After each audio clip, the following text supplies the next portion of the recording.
Sobrang ganda, no? Tara, gala tayo.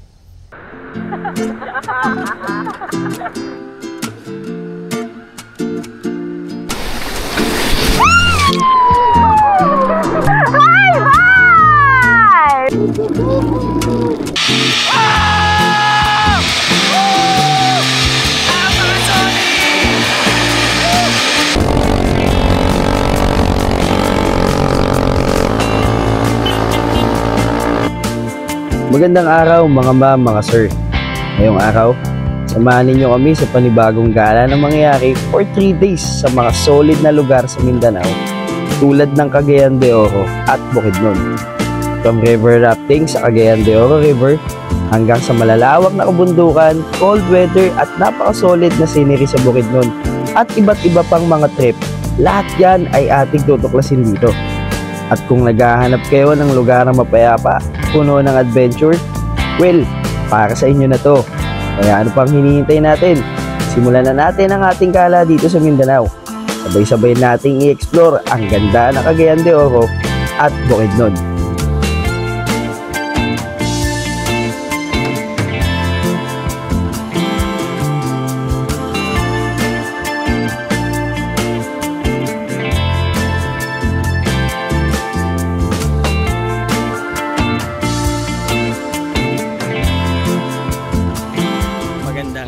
Cagayan de Oro City. So ngayong araw, pass muna tayo sa pagmumotor. So nandito tayo ngayon sa province ng Misamis Oriental, particularly in Cagayan de Oro. At ang ating gagawin ay magwa-water rafting tayo. Let's G! Good afternoon everyone! Good afternoon! Nakapag-lunch ba? Yes! Lunch? Yes! Nakapag-lunch? Yes. Lunch? Did you take your lunch?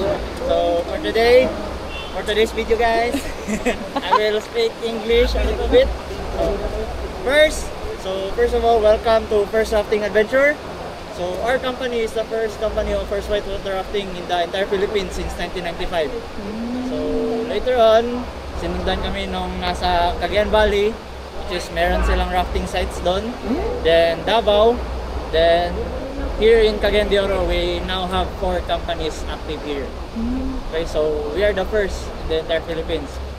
So first of all, nandito tayo ngayon sa Sitio Ugyaban, Barangay Dansulihon. So this is the last barangay in Cagayan de Oro, and on the other side is the Bukidnon side. Wow! Okay, so Cagayan de Oro River serves as the boundary of the 2 provinces. So always remember, from start to end, right side is Bukidnon, left side is Cagayan de Oro. So we will use it later for the safety. Okay? Are you ready? Yeah. Always.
Pagod.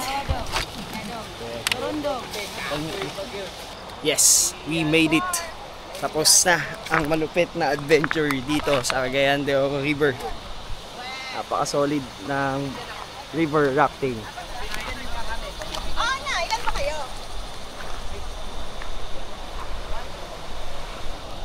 Solid yung trip. Solid din yung mga guide namin. Napakababait. We made it. We made it now. Jets to holiday. Featuring Sam. Good morning everyone. Papunta na kami ng Dahilayan. doon naman kami magti-trippings, zipline, at mga iba-ibang rides pa. Let's go!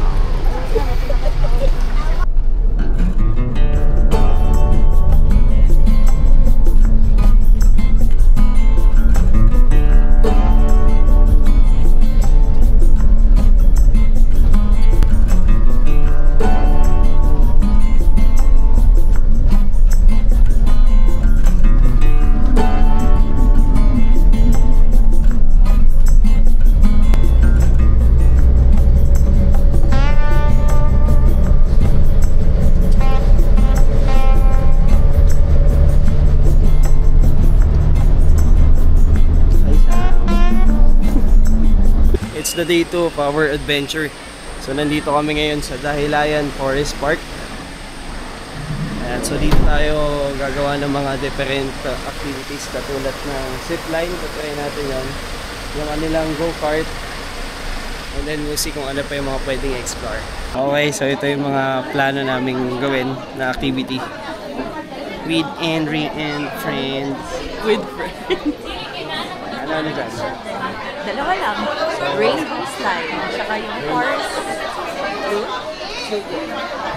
So, kuha na rin kayo na idea kung ano yung mga gusto nyo i-try if you're planning to visit here as well.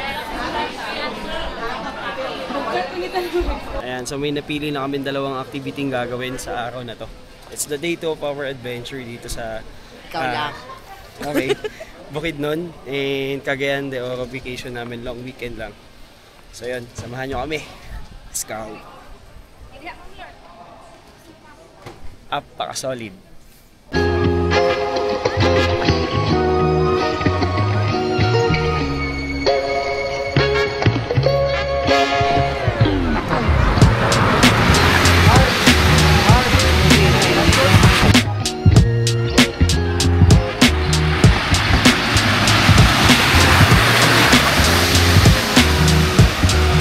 What's up mga sir?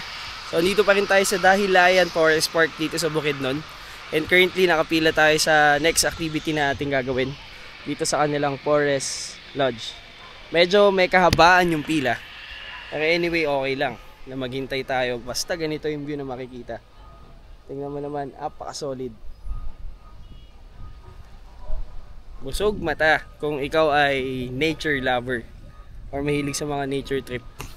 Besides, kahapon pa tayo nandito, pero at this time sa trip na to, pass muna tayo sa pagmumotor. Okay, kasi hindi tayo nagmotor papunta at this time. Instead, ayun, yung flight natin is kahapon ng Saturday, ng madaling araw. So kasi dinala nito yung camera niya, or camera namin sa Camiguin. Sumunod lang talaga ako sa trip na to, saling kiat-kiat. Kiat-kiat. So yun, in-enjoy pa namin and may gagawin natin yan. Ay, nagto-Tokyo trip sa Bukidnon. Bawal banking ah. Si, Banking. bawal maging kwento.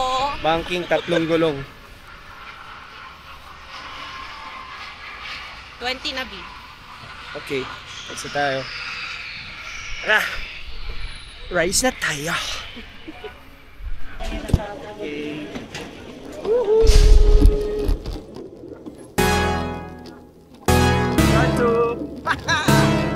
Photogene!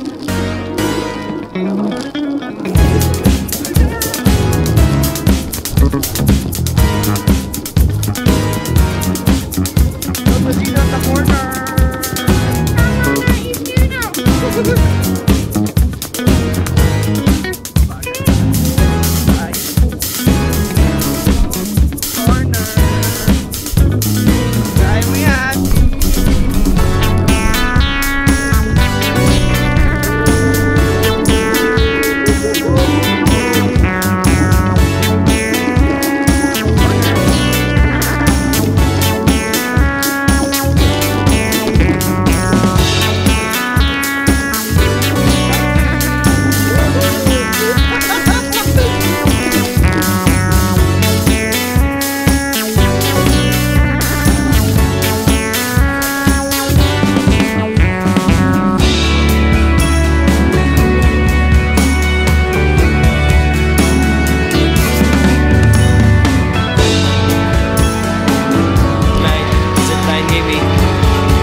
mga sir, tapos na tayo sa activity natin dito sa second day namin sa Bukidnon. And pupunta kami sa next town kung saan we will spend our night. Then, last activity or last day namin for tomorrow. Let's go! Tamang ano lang, ride gaming lang. Wala po ng gaspulan ng motor.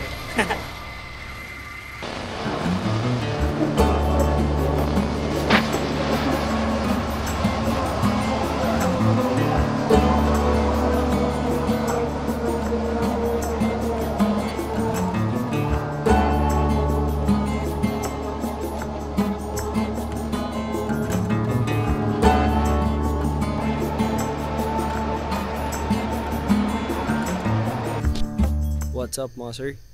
So nandito tayo ngayon sa aming tutuluyan sa Don Pads Homestay. Dito lang yan sa Impasugong, Bukidnon. So dito pa rin tayo until tomorrow. We will continue our adventure for the third day. And sa ngayon, konting pahinga lang muna kami. Then saka namin pag-iisipan kung ano yung mga gagawin pa ngayong gabi. Yun lang. Pahinga muna.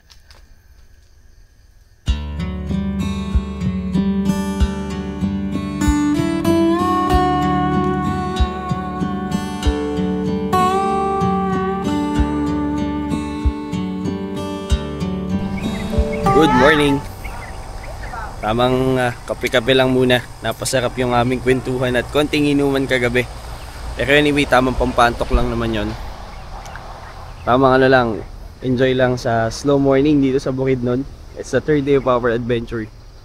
Tingnan mo naman yan kung gaano ka-solid yung view. Walang katapusang bundok din, no? Napakasariwa ng hangin, tahimik. At wala rin katapusang pinyahan. Kape-kape. What's up mga sir? Third day ng adventure natin dito sa Bukidnon. Wala muna tayong back ride. Wala muna tayong ride sa adventure na to. Back ride lang muna tayo.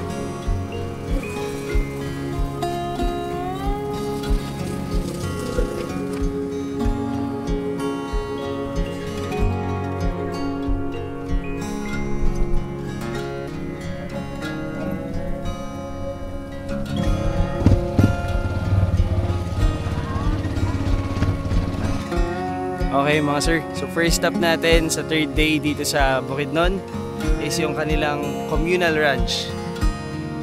Walang katapusang bundok. At mamaya try natin yung horseback ride.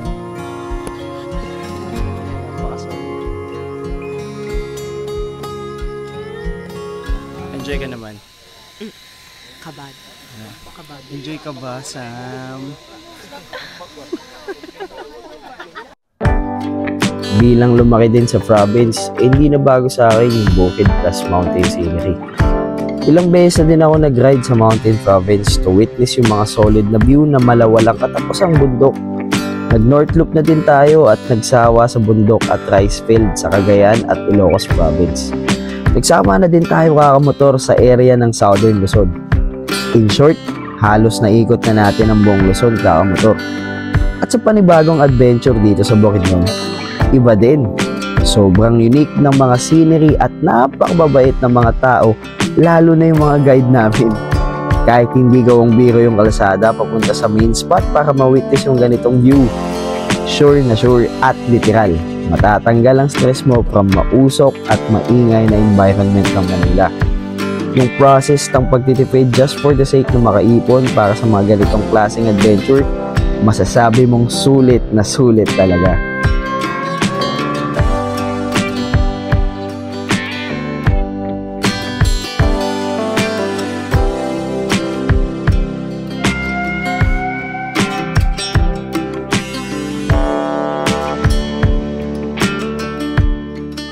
Ang sarap gumala.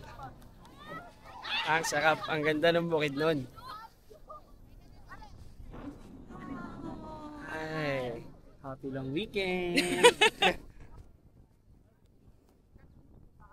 Lakad model. Go Sam, go Sam.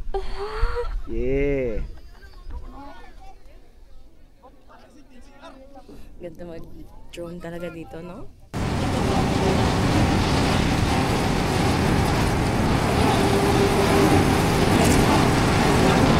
Mga solid din ang mga kurbada nila dito mga boss. Parang natutokso tuloy ako mag-Philippine loop next time. Pupuntakin natin ito mga palagan natin. Ako, sobrang luwag. Great mga perfect.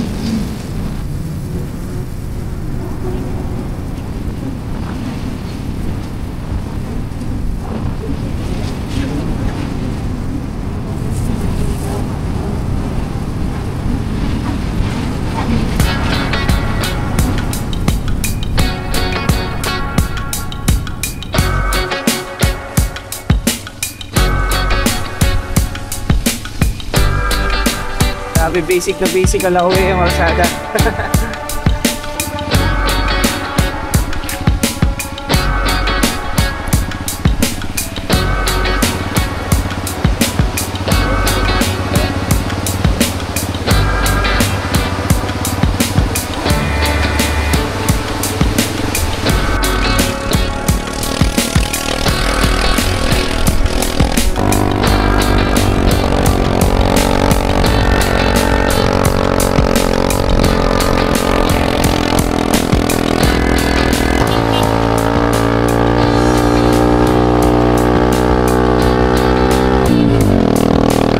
Basic na basic ka lang kuya.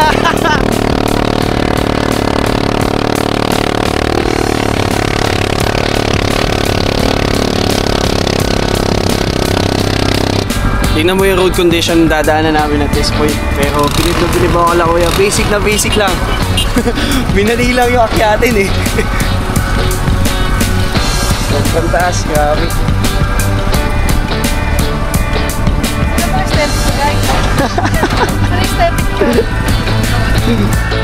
Napaka-solid. Literal adventure. Wow, view. Sambang pang off-road. Pero binabutas tong remember. Yo, what's up mga sir? So nandito na tayo sa second destination namin ngayong araw sa Rotary Peak. Dito pa rin yan sa Bukidnon. Grabe yung dinaanan namin. Ang liit yung tingin ko sa riding skill ng mga driver na kasama namin ngayon. Sobrang solid. Sobrang lamig din. Basang-basa kami. Pero anyway, enjoy lang. Wala na yung aesthetic side. Ito na yung wild side. Tapos sasabayan mo ng halos wala ka nang makita. Dahil grabe yung fog. Tapos nakakaping barako. Napakasarap. Solid na solid. Paano ka mag-reklamo kung basa ka? Kung ganito naman yung lugar na pupuntahan nyo. Pakaganda. Yun o. Basang-basa. Sa panibagong adventure na to, lalo ko na-realize na ang Bukidnon ay hindi lang isang magandang tanawin o lugar. Isa rin tong reminder o paalala na kahit gaano ka kabisi sa buhay, may mga lugar pa rin mapayapa at maganda na handang yakapin ka. Kaya kung ikaw ay naghahanap ng next travel destination na punong-puno ng natural na ganda, ilagay mo na sa listahan mo ang Bukidnon. At lagi mong tatandaan, sa bawat biyahe, may bagong kwento. So paano? Kita-kits na lang sa mga susunod na adventure. Ingat lagi mga mom and sir! What's up mga sir? And we're heading home. So nakaayos na lahat ng aming gamit. Dito na yung aming sundo. So papunta sa terminal dito sa bayan ng Malisugong. And then diretso kami sa Cagayan de Oro para mag-bus din papunta naman sa Butuan City kung saan dun ang flight namin tomorrow morning ng 7 AM going back to Manila. So huling glimpse at paalam Bukidnon. Napaka-solid mo kahit walang tigil ang ulan. Let's go! Ciao!